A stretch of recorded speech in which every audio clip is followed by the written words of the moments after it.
Welcome back to the Travel Agency Near podcast. We're on day 83. I'm your host, Rachel Kay, and I'm kind of just getting myself comfy cozy in my chair right now. So, let me get all situated here. We've been doing a series on like the top 10 fears that entrepreneurs, specifically travel advisors, have when starting their travel business.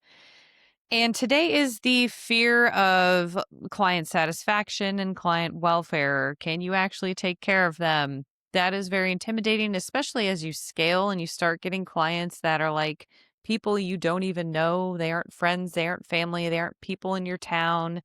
It's just randos from social media. Like, hey, that can be very terrifying because they're putting a lot of trust in your hands, right? So that being said, this whole series about the fears, it kind of just talks about like what this looks like when you are experiencing it, because you will probably experience one, if not all of these at some point in your journey as an entrepreneur. And then some things you can do to mitigate said fears, because you can't necessarily totally erase them. You can learn to live with them and not let them take over your life and your business. So, this can show up as like, am I doing good enough for my clients? Kind of imposter syndrome, like you feel like you're a con artist a little bit, like you can serve them, you know how to do research and you know your processes and everything. But maybe this is your first group, or maybe it's a first destination or type of niche travel that you are offering. And you're like, uh-oh, they're going to know I have no clue what I'm doing. And therefore, they're no longer going to trust me. And this is going to cause a rift in our relationship and could lead to bad reviews. And then my business is going to go out of business and I'm going to fail. So why even try? That's kind of how this fear works. They're all very similar yet different. But the biggest thing is, are you doing good enough for your clients? This is why I highly recommend getting feedback from every client and every trip if you can, if they're willing to provide it, because it can always help you improve. It's not failure, it is merely feedback. And I also recommend having a growth mindset so that you can learn. Everything is an opportunity to learn rather than a failure and you're just not good enough. So why even try? Okay. Speaking of, you want to mitigate this fear, you're gonna have to really put yourself out there and ask for client feedback. A lot of people get very set in their ways and they're like, I do what I do and I don't need client feedback because I'm perfect. We do not really see our true selves and how we're really operating. It's always so good to get feedback from somebody. Might as well be your clients, right? So you need to have very strong boundaries in place in how you operate your business, A, so that you can maintain your sanity and then still be able to care for your clients, right? If you don't have any boundaries and you bend over backwards and you're like, oh, I'm right on top of that rose, and you're not in a fake way. If you've ever watched Don't Tell Mom the Babysitter's Dead, go watch it. The dishes are done, man. All right. Anyway, but if you're like, I'm going to do this right away for you, and you drop everything for one client and then another client does the same thing 5 minutes later, and you don't have your boundaries in place of like, these are the expectations, this is how you communicate with me, and this is my process before they start to work with you, that's going to lead to a lot of issues, a lot of confusion, and therefore your client will start to develop resentment and a lack of trust. And oftentimes, when someone is hiring a travel advisor, it's for a pretty important trip, because it's not just like, well, I got to go to this conference and the hotel's already picked and I just fill out this form kind of thing. It's like I'm doing my anniversary trip or my honeymoon or a very special, I've always wanted to do a heritage trip for my family and like see my roots, where I came from, that sort of thing. Those are pretty important trips. Don't worry, this is what you do. Don't think I'm not ever going to be able to do this. Okay. So, A, have your strong boundaries and be very, very okay and foster an environment where clients can safely provide you feedback or ask for additional help.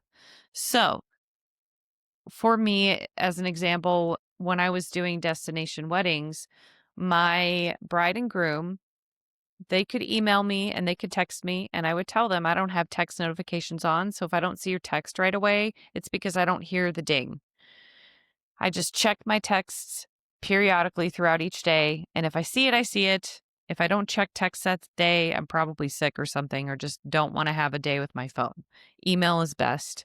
Um, and I tell them that all of their guests will communicate via email or schedule a call with me because there's no way back when I was doing like 30 weddings a year, there's no way when there's 120 people on each wedding guest list. That's a lot of people. I don't know math.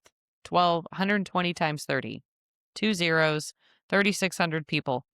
I can't save all those contacts on my phone. So I just don't. I tell their wedding guests and I tell them to tell the wedding guests, you email me or you schedule a call. Here's links to schedule a call. And I tell the bride and groom also, if anyone comes to you or any group host, if anyone comes to you and is like, I have trouble, like you redirect them to contact me because this is not your problem. This is my problem. And I need to help them, not further frustrate you. However, with like the parents of the bride and the groom, I will make exceptions if I know that it's like a grandparent calling. Usually the only times I would get random phone calls would be from like a grandparent or an aunt or uncle that was really, really struggling and just doesn't internet well. And that's when I would see the area code and I'd be like, oh, that's probably someone related to this wedding and they're really struggling. So that is kind of a way that you can like foster an environment where people can provide feedback. I also like to have check-ins with my group hosts to see how things are going, if they are inviting their friends and family, um, who's struggling, how can I help them? How are things like, are my systems working for your group? That kind of thing. Another thing that's going to help you overcome your fear of client welfare is consistent, like bad client welfare, consistent practices. If you have the same process over and over and over again, yeah, you're going to have the one off person that's just in a bad mood. However, for the most people, they're going to be very happy getting what you promise them, right? You set up your processes to align with your marketing messaging so that when you market and you're like, hey, I'm going to do X, Y, and Z, you're going to actually do it and follow through, right? But that also doesn't mean that you will not change your processes. I have evolved my group travel management processes specifically for destination weddings a number of times to make it easier and easier. And also, back when I first started, Facebook groups, like private Facebook groups, were like cool to have. And now none of my couples want that. They're like, no, I don't want that. So I've had to kind of evolve my services with my destination weddings in that regard. However, the overall, like, here's my boundaries, here's how you do things, really hasn't changed for several years. Your client welfare, like the fear of whether or not your clients are going to be happy working with you, and if you are doing enough, ties into your business's communication philosophy. Let me see my notes. I think it's in the 50s, day 50. By the way, if you're here on day 83, where is that where we're at? I feel like I say the wrong day half the time anymore. It's fine. It's fine. Um, I think it's back in the 50s, but we talk about developing your communication philosophy, which sets the standard so that when you do scale and you do start to hire, specifically employees, you can't really do a whole lot with ICs. You can have consistency in your communication across the board in your travel business.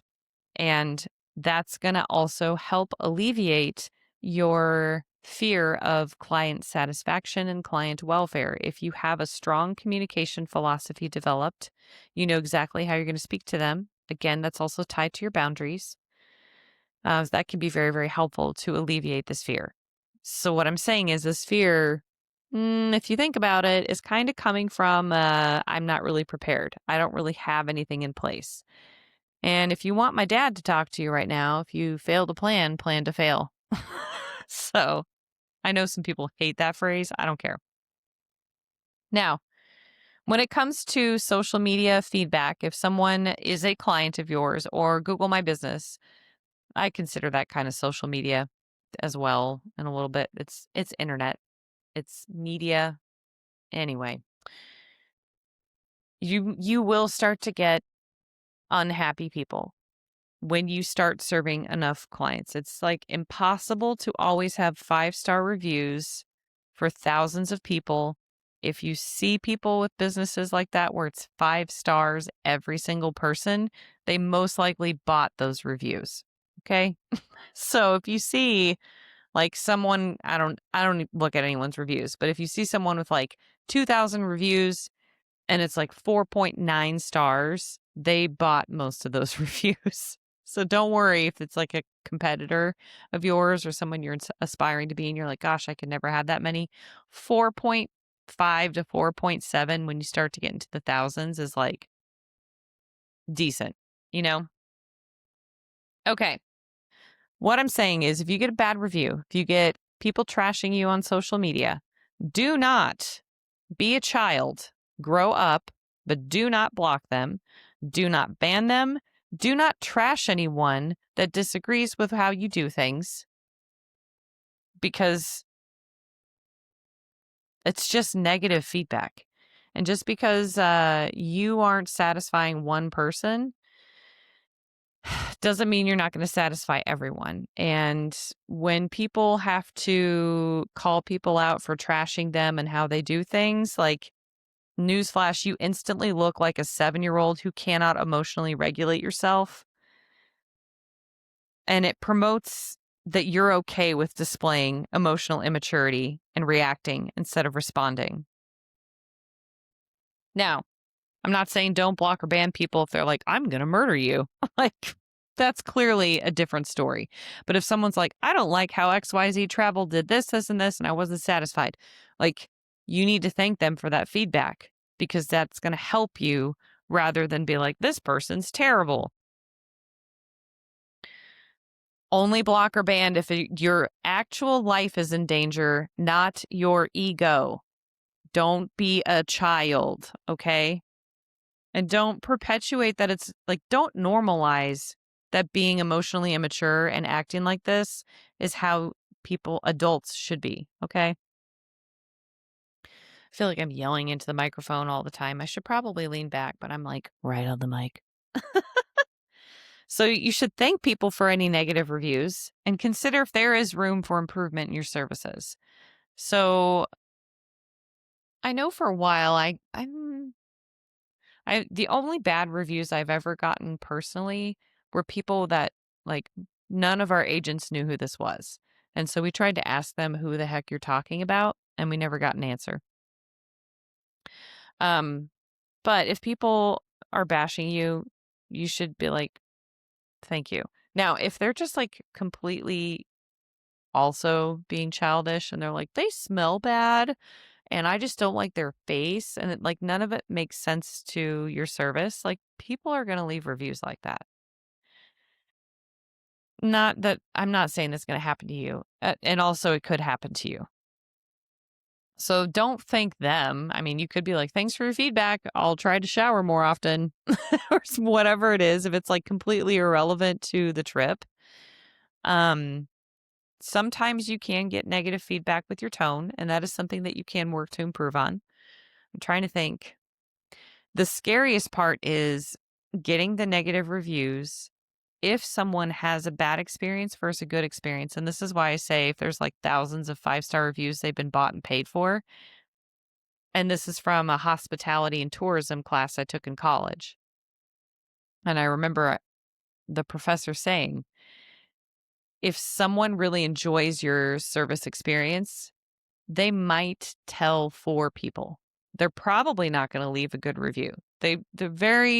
Maybe they'll leave a 5-star review. They're not going to go into too much detail. Maybe they will. But not all of them are going to do that.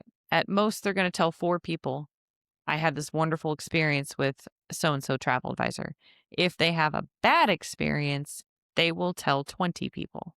And I'm going to try and not go on a tangent about this. I think Yelp has something to do with that and just the ability to leave reviews in the first place.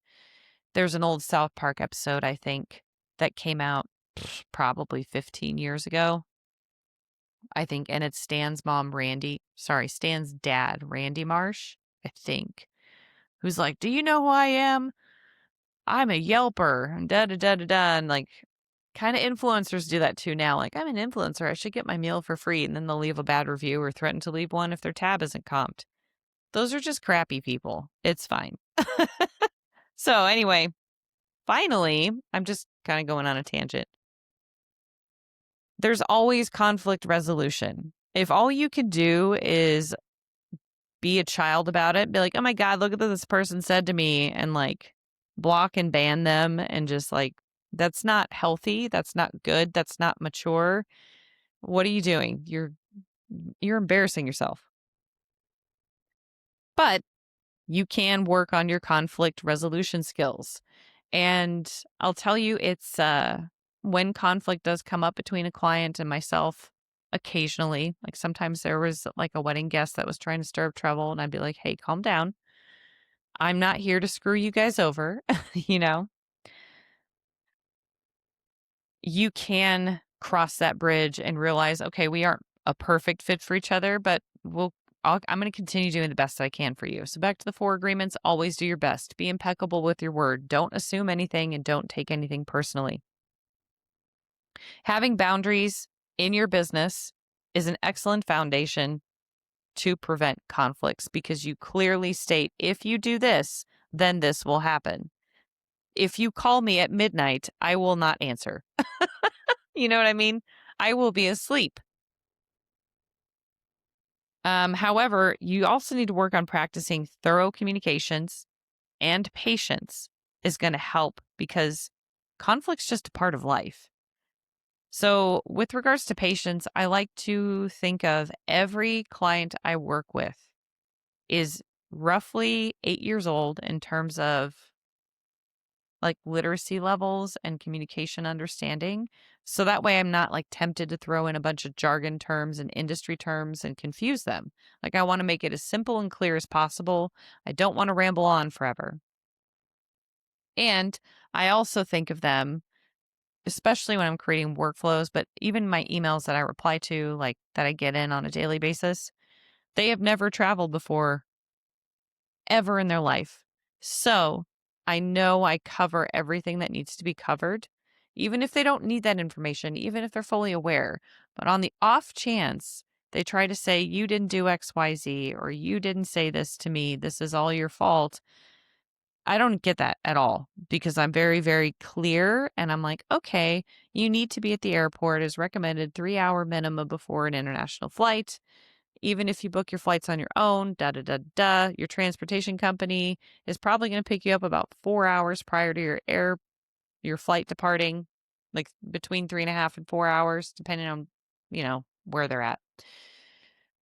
I highly recommend doing a pre-stay and or post-stay on a cruise, especially if you do not live anywhere near the port. If you have no way of driving to the port and you're flying in, definitely do that so you do not miss embarkation. Now, if you're driving in, you could probably just do a pre-stay, but be very, very clear. So, again, if you've subscribed, you've already heard these episodes, but there are past episodes on developing active listening skills and your communication philosophy. Those are really going to help you mitigate this client satisfaction fear, like I'm not good enough for my clients. And some people you just can never please, and that's okay too. All right, we are nearing 20 minutes. Capping off this episode. So I hope you really enjoyed this episode. Again, subscribe, share it with somebody who's like, "I'm too scared, I'm going to piss somebody off." Just share this episode with them because you probably are at some point. How are you going to navigate it when it happens? And I hope you have a great day, and I'll see you tomorrow.